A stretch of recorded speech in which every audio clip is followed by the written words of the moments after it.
excited and very honored to have Rabbi Gedaliah and Rabbi Shia Zuber to help us celebrate Melavah Malkah. Rabbi Fleer, this is his 27th year in Boston, so hello, hello. And we also would like to wish him a mazel tov, especially this year on his recent marriage. So that's recent for us. We're looking forward to meeting your Kala when she comes the last 2 weeks. So, as many people know who have gone to Rabbi Fleer's classes, continue for another several weeks, and please take a program on your way out if you haven't been to his classes already. It's a wonderful treat. And as you know, he's the master of Breslov Chassidut. Rabbi Zuber is a Bostonian. He's our friend and teacher. He's here with his lovely wife, Sharon. And he is also a master, I think, storyteller. As I know from our classes together, we start out with a sefer, and then invariably we get into many mushals. So it's a wonderful it's a wonderful pleasure to welcome you here to our Shul and meeting right in front of George Washington there, in front of the aliyot, which are in Yiddish, the original Yiddish. So this is our 100th anniversary of the Shul, and the centennial, and I think it's unusual to have a Shul be in its original building for 100 years, and somehow we made that, and we have our president, Benjamin Fleischman, here tonight. And go, oh, look who's here, very perfect timing. I'm so happy. We saved a seat for you. So we have Rabbi Maayan is actually is a teacher in the middle school, elementary school. Yeah, he was one of our kids had a pleasure of having him as a teacher, and he used to live in this community for quite a few years in Waltham, and came to our Shul, and we really do miss you a lot here. And your spirit is still, the learning is still evident here. And he still teaches in Boston to adults. To adults, he teaches Breslov Chassidut to adults, and through the Breslov connection, and you can find out about his classes through the Marshes. And we missed Dover tonight very much, and we wish him a refuah shlema. And so that's about it. So welcome, and we'll take it from here. All right. Well, it's a pleasure to be here again with all my friends, especially Zuber. I was just thinking a lot lately about things that are missing, things that are absent, things that are not perfect. As a matter of fact, there's a verse, that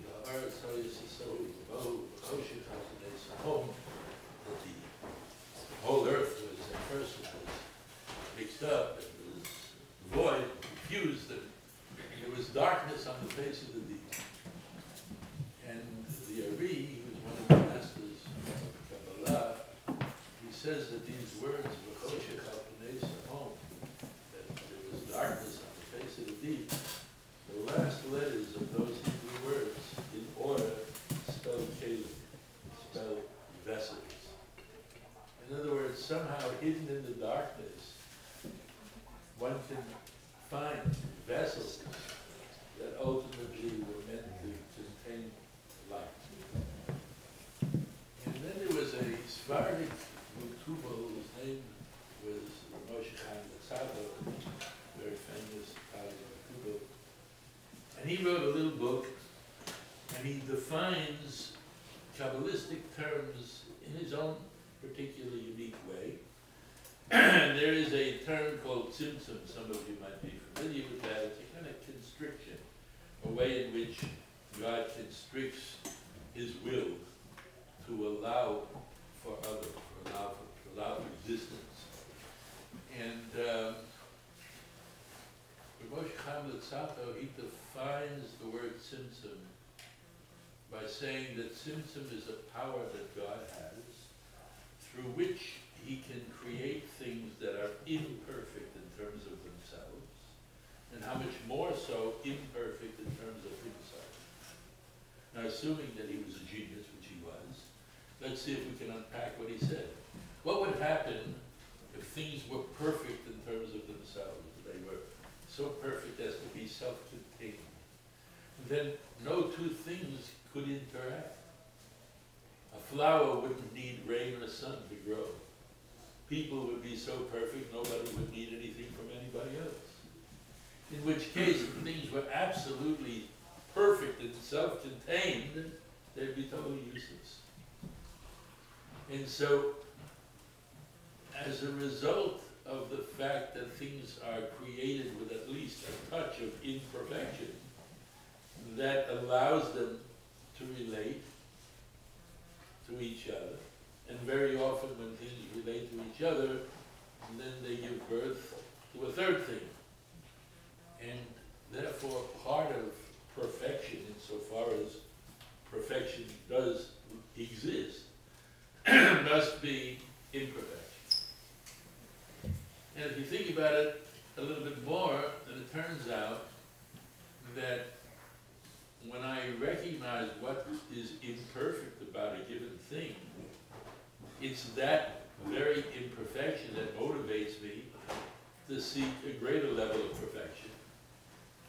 And so when I notice that something is missing, I go and try to correct it or reach something better. By the way, you realize that what's missing in my life, I'd like to be closer to God. I'd like to be closer to the Torah. Very, very often people really can't sleep at night because something is missing.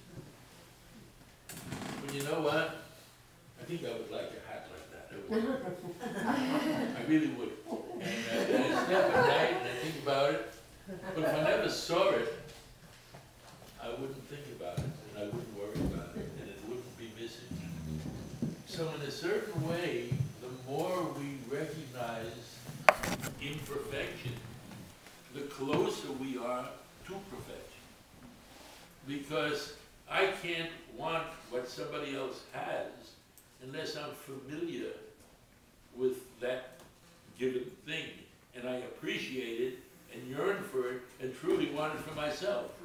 So the more I feel that I'm distant from God, on one level, on a second level I must be exceedingly close. I must be very close.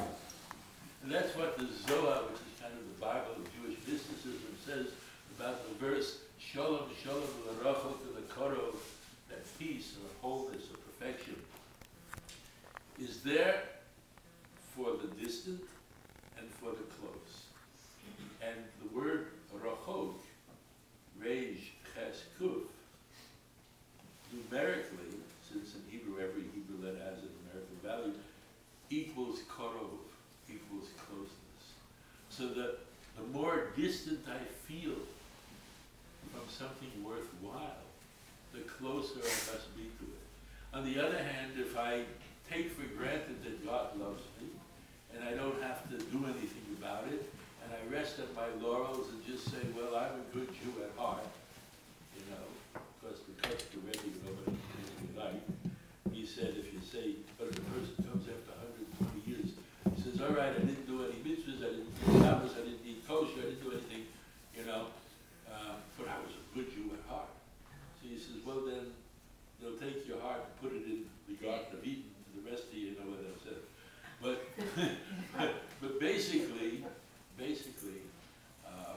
if a person feels close to God and just takes that closeness for granted, then closeness equals, the other way around, also equals rachok, distance. So I can feel distant and actually be close, or I can take for granted that I'm close and in truth be quite distant. And if I think about it some more, I can say that there's, in each thing there's form and there's essence, right? And so if I do something, if I create something, even if what I'm creating is a conceptual form, certainly a physical form, then I can look at the form and I can appreciate it. I can know what it is. But how do I find or discover or see for myself the essence in a given thing? How, when I look at it, contemplate it, how do I see its essence?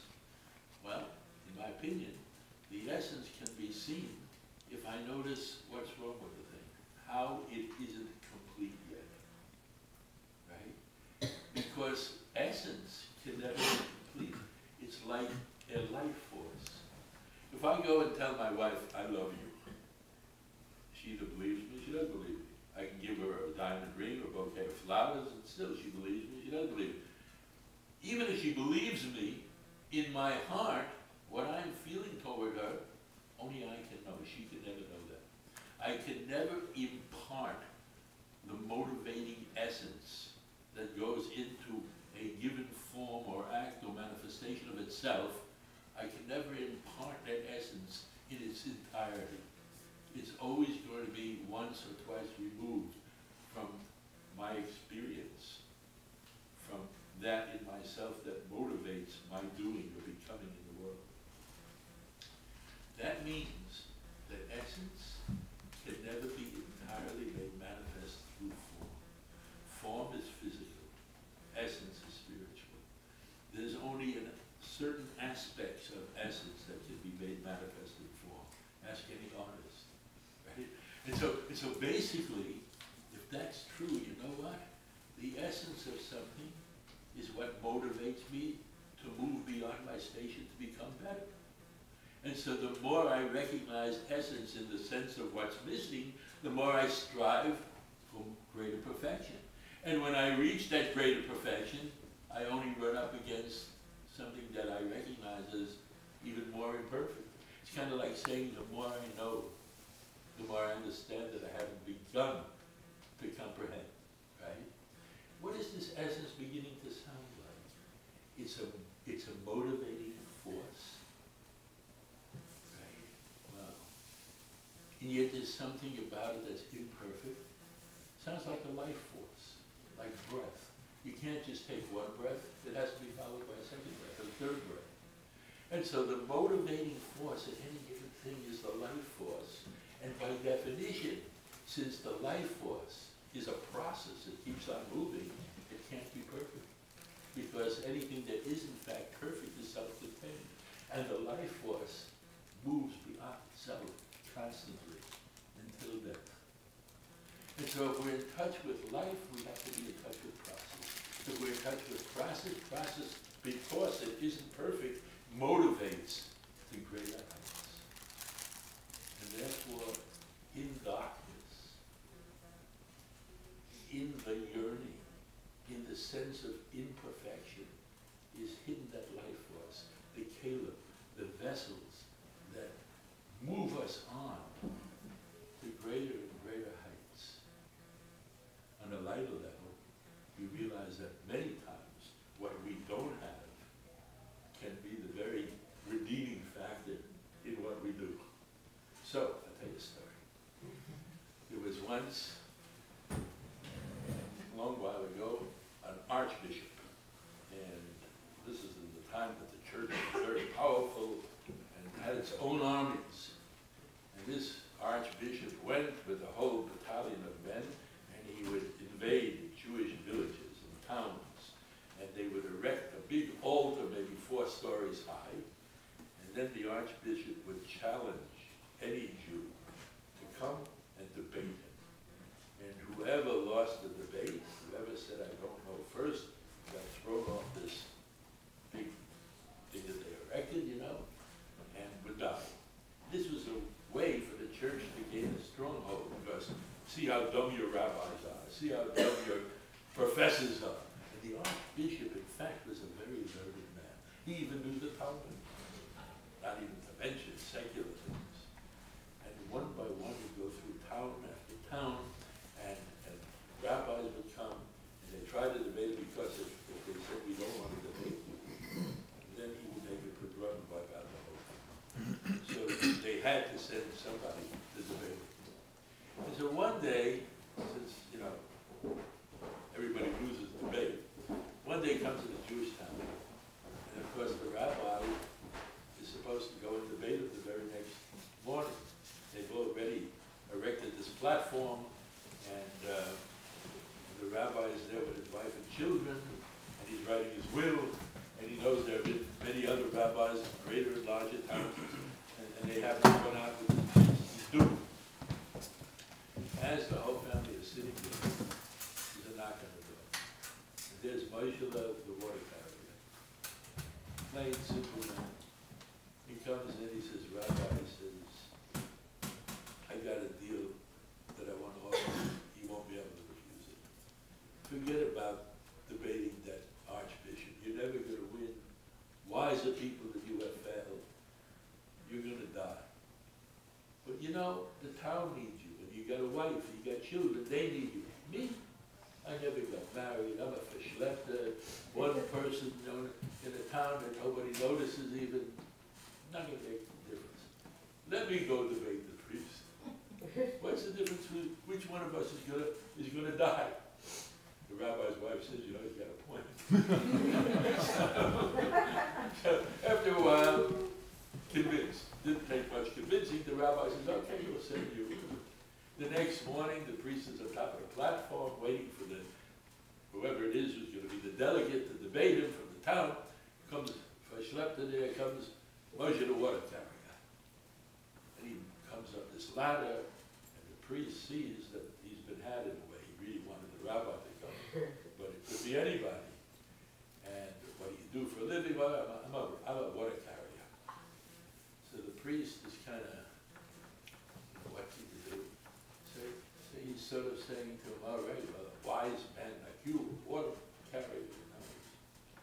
Normally we choose for who goes first. We throw lots to find out who's going to ask the first question. But since you're such a wise man, it's so obvious your brilliance, we'll dispense with those lots. In deference to you, you can ask the first question. So Moshe, the water carrier, says, well, thank you very much. And he stands there full of bitterness, stroking his little ear, and he says to the priest, all right, there's a Hebrew phrase. What does it mean? And here's the phrase, Eina Yedea, which means I don't know. So the priest immediately responds, I don't know. So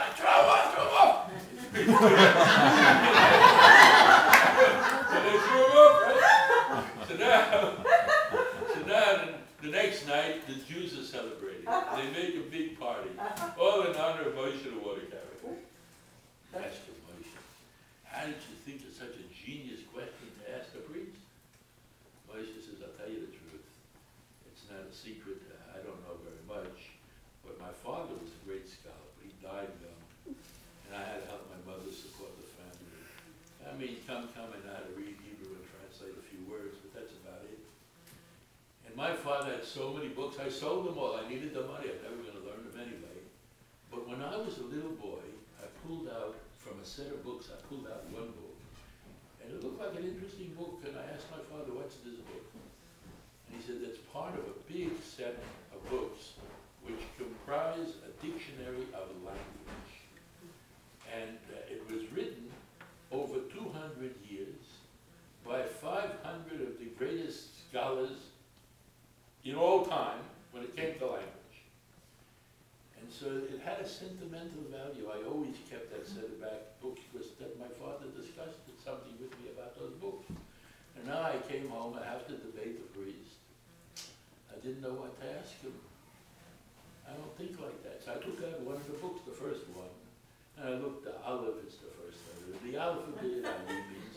Finally I came to a phrase. It said, Eina Yedea. And on the other side of the line it said, I don't know. I figured if 600 of the world's greatest scholars didn't know, the priest won't know either.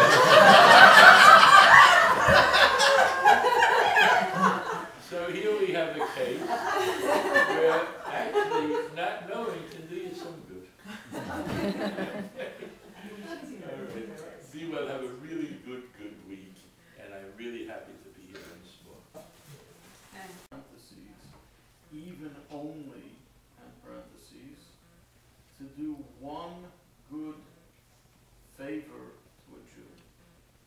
It's a very, very powerful statement that the total reason why a person was created and is here for 70, 80 years, and that's based on the pasuk on a passage that a person's in the world for 70, 80 years. It doesn't mean to limit somebody to that time. To do a person just one person, even only to do one person a favor.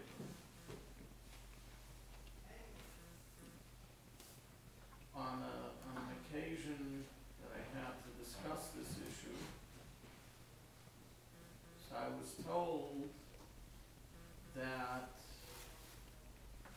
therefore it's necessary for a person to be very, very mindful of everything that goes on around them, because maybe that opportunity is going to slip by. You need to be very, very careful and always be mindful of these opportunities. I don't remember how I got started with telling over stories by this particular Melavah Malkah, but somehow I got involved in that. I'll tell you a story, at least according to the usual interpretation, that a Shama comes down to do a favor to a Yid. So it was known that the Baal Shem Tov many times on say Shabbos on Saturday night would take some of his students and have Alexei, his driver, hitch up the horses. Alexei would turn his back to the horses, facing the coach instead of the other way around, the Boston driver. And the horses would go. And they would stop wherever it was that they needed to stop. This particular say Shabbos, so the Baal Shem Tov took David Laikis and David Farkas with him, and tells Alexei to hitch up the horses, and they go. And they come to a little village,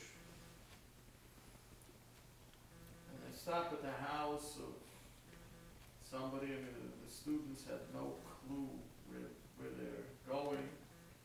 A rundown shack, basically. Still the middle of the night. Baal Shem Tov knocks on the door. The fellow opens up the door. Baal Shem Tov says, we just arrived in town, and we need a place to stay. Would you be able to accommodate us? So, Yankov, who's the owner of this luxurious place, says, sure, come in. And Baal Shem Tov says, we've been traveling, we're very thirsty, could we possibly have some warm milk? Not so simple, but Aisha goes and, Yaakov goes and drums up some milk someplace. Shem Tov says, it's cold in here. Possibly give us a little bit of heat. So, Yaakov didn't have any real money to his name. He says, okay, so he took one of his chairs and breaks it up, puts it into the fireplace, and got a fire going. So he asks his guests, where are you from? We're from Mežuritz. Oh, perhaps you've heard of the Baal Shem Tov? The Baal Shem Tov ignores the question. He says, we're very tired, we'd like to get some sleep. Okay, so Yankov with his wife, a few children, they don't have any other beds, wakes up his children and he says, we have some guests over here, if you give up your beds, it's a very big mitzvah, they just came into town. Okay, fine. The next morning, Shem says, where's the shul, where's the mikveh, shul place, he wants to have a ritual immersion, and okay, so Yaakov shows him around, where to go. Come back and he says, it's already close to the middle of the day, we're very, very famished, maybe you can dig up some food. Yaakov is having some trouble over here because to dig up some food, he's going to have to sell something. And he goes and he sells a coat.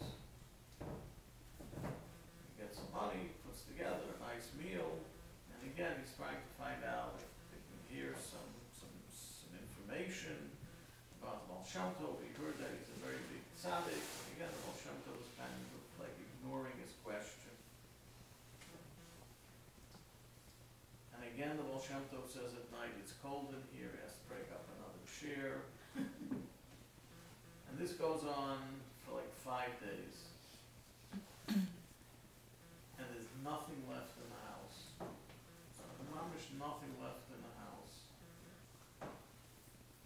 There's no food, there's no furniture, there's nothing left to hot. Moshe doesn't have a kopik to his name. And the Baal Shem Tov has been ignoring his request for any information about the Baal Shem Tov. The Baal Shem Tov looks around, sees there's absolutely nothing left, and says to the Yankov, I want you to know that I am the Baal Shem Tov, thank you very much, and just leaves.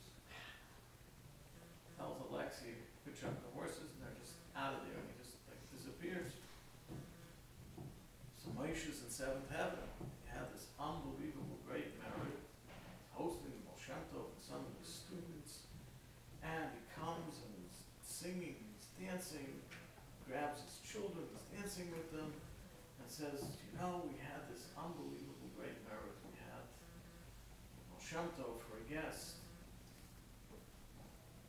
So the littlest child says, Tati, I'm hungry. And Moshe realizes there's nothing, absolutely nothing to give this kid. And he says, I don't have anything. But we had this big mitzvah. And he starts dancing again. And the kid just breaks down, he starts crying his heart out. He starts crying, the other kids start crying. And Moshe lets out this just deepest sigh.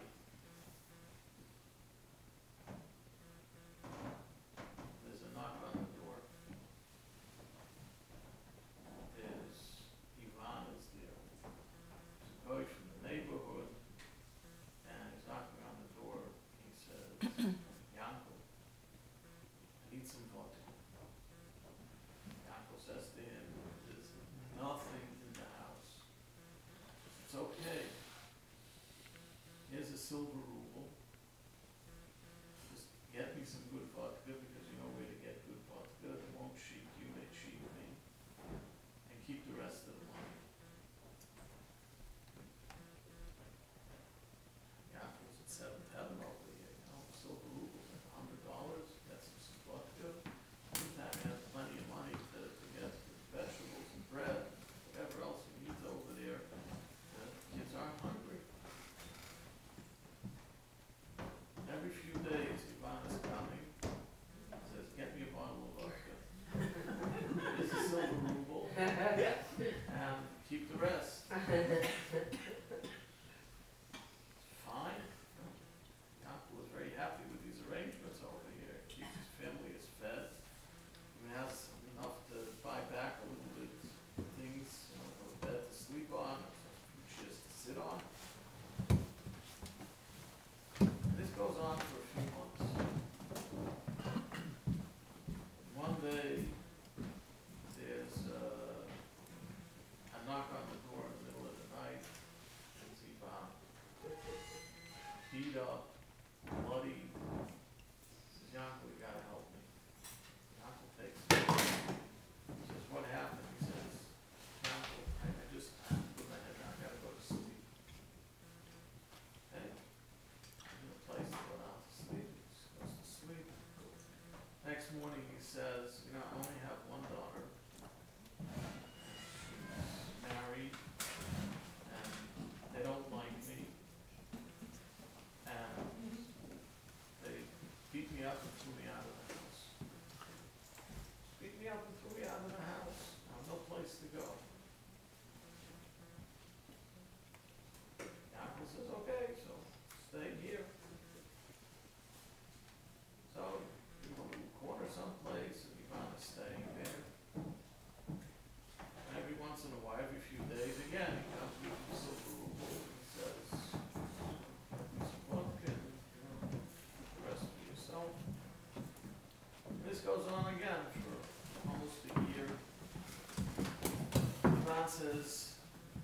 Moshe probably Yaakov probably trying to figure out where I'm getting all this ill removal from. Yeah, the thought did occur to me. Figure out where you're getting these ill removal from. He says, come with me. He comes, he takes him into the forest. He shows him a few chests full of ruble.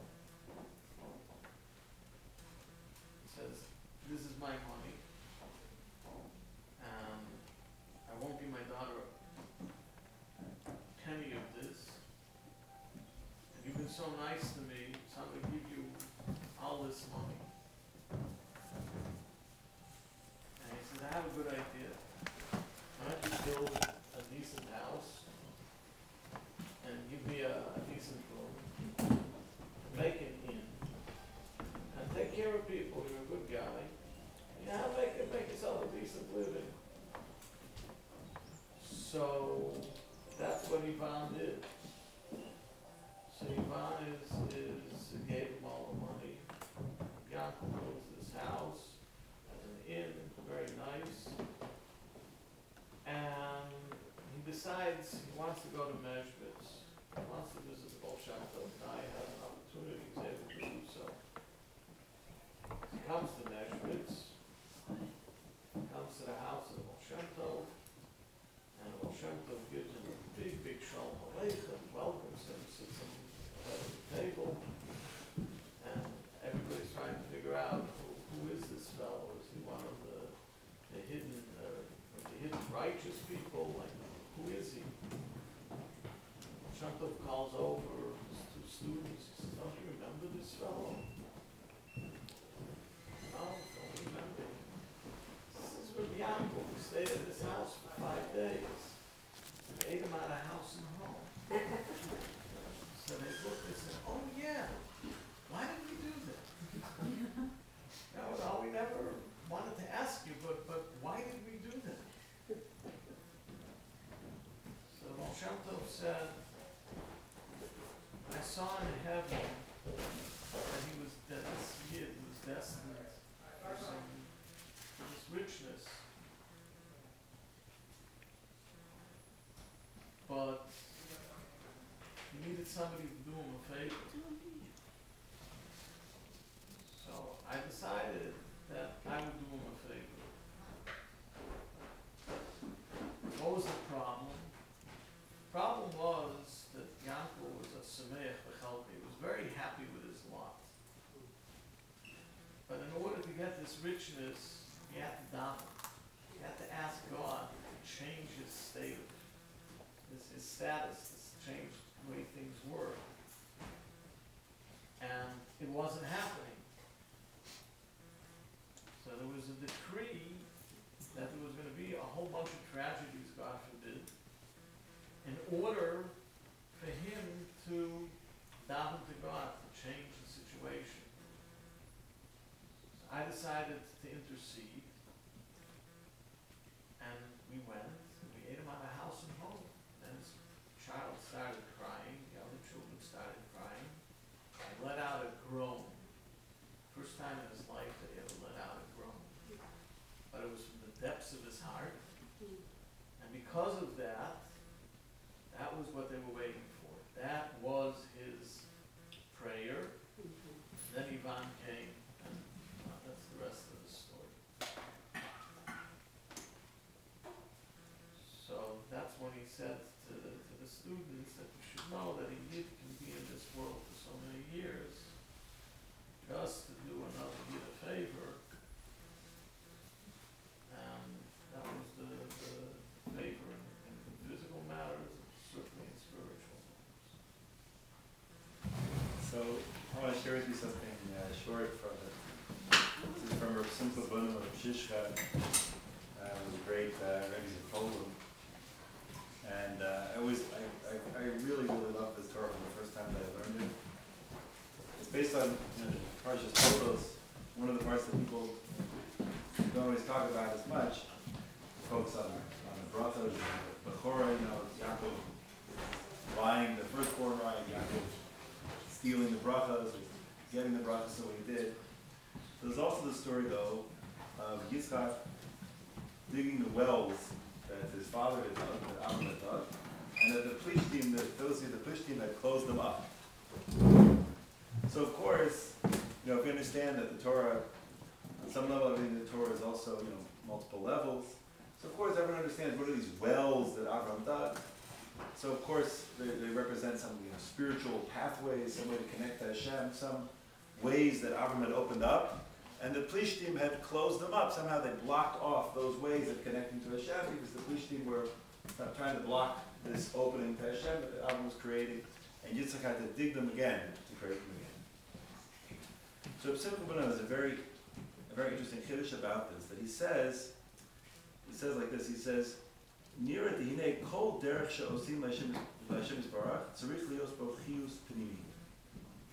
Every pathway that a person makes to Hashem, every way that a person serves Hashem, so it has to have what he calls chiyus pnimi. It has to have inner vitality, inner life force in it. V'im ein bo chiyus pnimi, eino ola l'mal. If it doesn't have this inner vitality and life force in it, so that service of God doesn't go up to where it needs to go up. It doesn't do what it's supposed to do. He says the Plishtim they were inspired and they wanted to follow the pathway of Avram Avinu.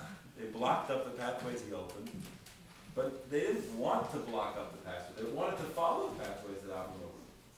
How did they follow them? Vayu osim, kamoshe Avram Avinu oseh. What did they do? They did what Avram did. They imitated him. But their service of Hashem wasn't with an inner vitality. And that's how they blocked off the ways that Avram had dug.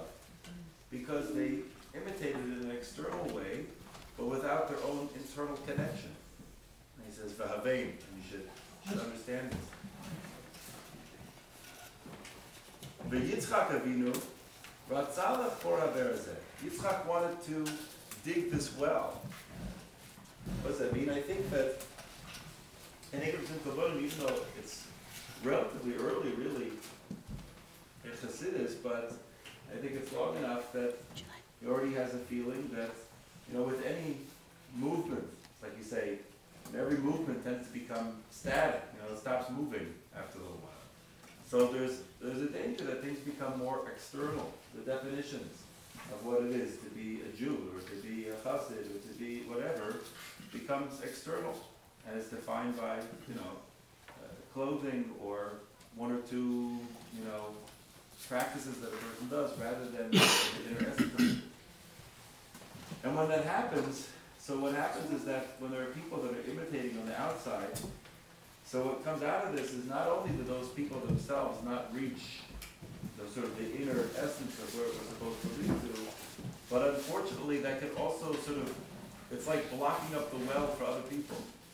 Because other people see it and they see this is just some external thing, right? It's hard. It's like we talk about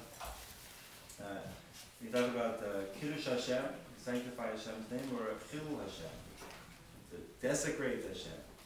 Literally, a Chilul Halal means empty. So a Chilul Hashem means that someone does something in a way that it empties out God. God becomes just an empty word or an empty concept.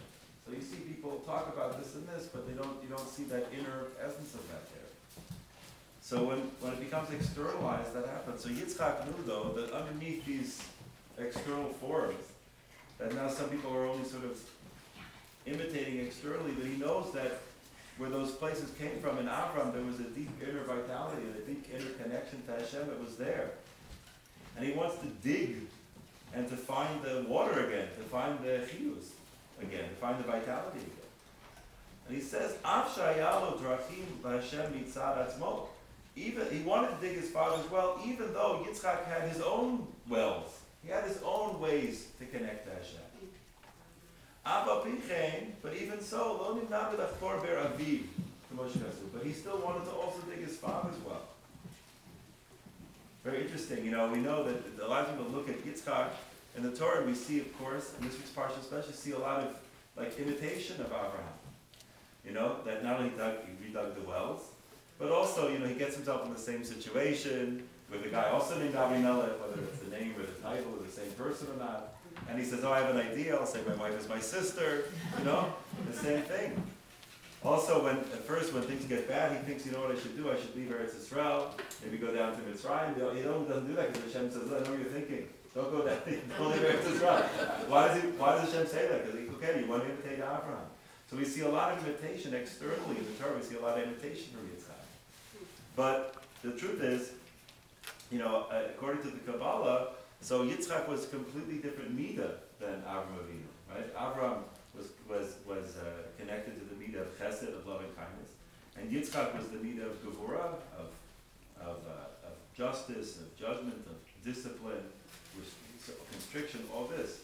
So very like the opposite, like the other side.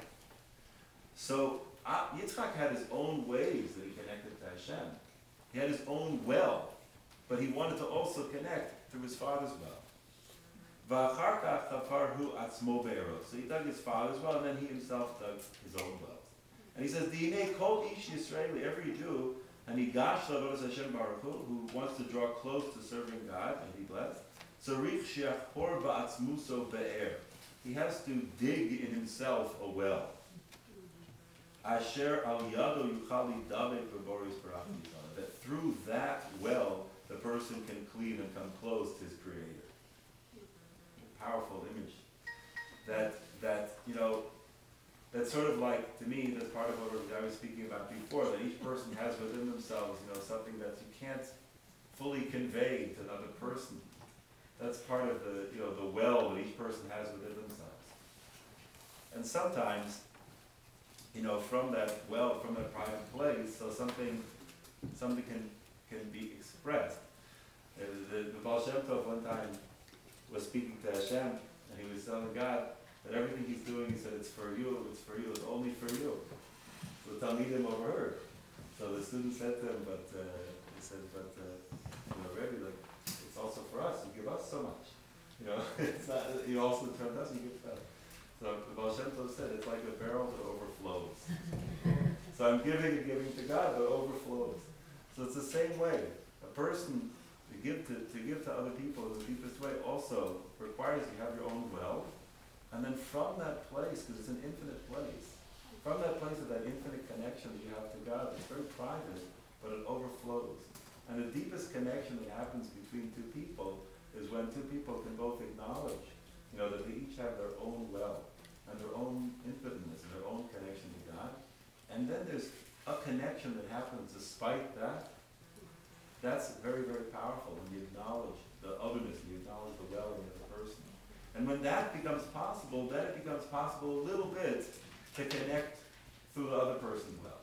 But if you don't have your own well, then all you can do is external forms, you can this and that, but you won't be able to connect through another person's well if you don't have your own. That's the lens, that's the way to do it. And so I want to say that, again, even though we see externally, Yitzchak imitates things with Abraham. And of course, that's how it should be, right? Because I was saying over here that imitation without Chiyus Pnimi is not going to get you there. But of course, you know, in Halacha and in Torah, there's lots of things we want to imitate, and we want to do the way they were done before. We want to learn how to do it, and we want people together and show, let's all do this together now, whatever. That's good. But it just has to have Chiyus Pnimi. It has to have this inner vitality to it. So in Kabbalah, so the Abbas, we have this thing that Avraham Avinu is chesed, and he has more than two sons ultimately, but the other sons make Torah, but he has Yishmael and Yitzchak. And Yitzchak is Gevurah, totally Lumida. What's Yishmael? So in Kabbalah, Yishmael is like a distortion of chesed. Right? Yishmael is like chesed that went wrong. And the same thing we find, that Esav is described as Yitzchak is Gevurah, and Esav is Gevurah that's gone bad. It's negative, it's a distortion of Gevurah. And Yaakov is Tiferes, which is a totally new midah, a totally new aspect, totally new way of serving God. So it's brought also in other Sfarim, not here, but other Sfarim, that what was Esav, what made Esav go wrong? What made Yishmael go wrong? Yishmael figured, my father is the holiest person in the world. If I just imitate him, so then I'll also follow following his ways, I'll also be holy. But when you have just this external invitation, it's not just becomes negative. The same thing, Esav, it says Esav was very close to Yitzchak, and so on. So he's trying to, and Gedaliah, that was the one that he was really into. He's into his father. So, but just that imitation, so it becomes something negative. Like the very well-known story about, I don't know who it's said about anymore, or said about everyone or whatever. But one of the Rebbes because this happens a lot of times when you have a new Rebbe that will come in. Sometimes they'd be different than the old Rebbe, and some people like that, some people don't like that. Politics, human nature, whatever, different things. That was how the Rebbe explained, by the way, that it says that Avraham Avinu had nefesh and Shia Zuber Haran. They had all these souls that they had created in Haran. And one opinion, the Midrash, there's all these people that they sort of converted, that they'd gotten connected to believing in Hashem, and they traveled with them. So the question is, so they mentioned a couple times by Avraham that he has all these people. Sarah talked to the women, and Avraham talked to the men. They have this whole troops of people. So what happened? So when the Jewish people were created, where are all these guys? Where are all their descendants? This amazing group. So Rebbe said that they were all excited about Avram. He had his way, he had his tent, it was open all four sides, he had guests 24/7, and had his whole. And then Yitzchak came along. What's Yitzchak? Right, Yitzchak was a Kedas Yitzchak. And Yitzchak is Gevurah, totally new midah. What's Yishmael? So in Kabbalah, Yishmael is like a distortion of Chesed. Right? Yishmael is like Chesed that went wrong. And the same thing we find, that Esav is described as Yitzchak is Gevurah, and Esav is Gevurah that's gone bad. It's negative, it's a distortion of Gevurah. And Yaakov is Tiferes, which is a totally new midah, right? Totally new aspect, totally new way of serving God. So it's brought also in other Sfarim, not here, but other Sfarim, that what made Esav go wrong? What made Yishmael go wrong? Yishmael figured, my father is the holiest person in the world. If I just imitate him, so then I'll also be following his ways. I'll also be holy. But when you have just this external imitation, it's not just becomes negative. The same thing with Esav. It says Esav was very close to Yitzchak, and so on. So he's trying to, and Gedaliah, that was the one that he was really into. He's really into his father. So, but what? But just that imitation, so it becomes something negative. Like the very well-known story about, I don't know who it's said about anymore, or said about everyone or whatever, but one of the Rebbes because this happens a lot of times when you have a new Rebbe that will come in.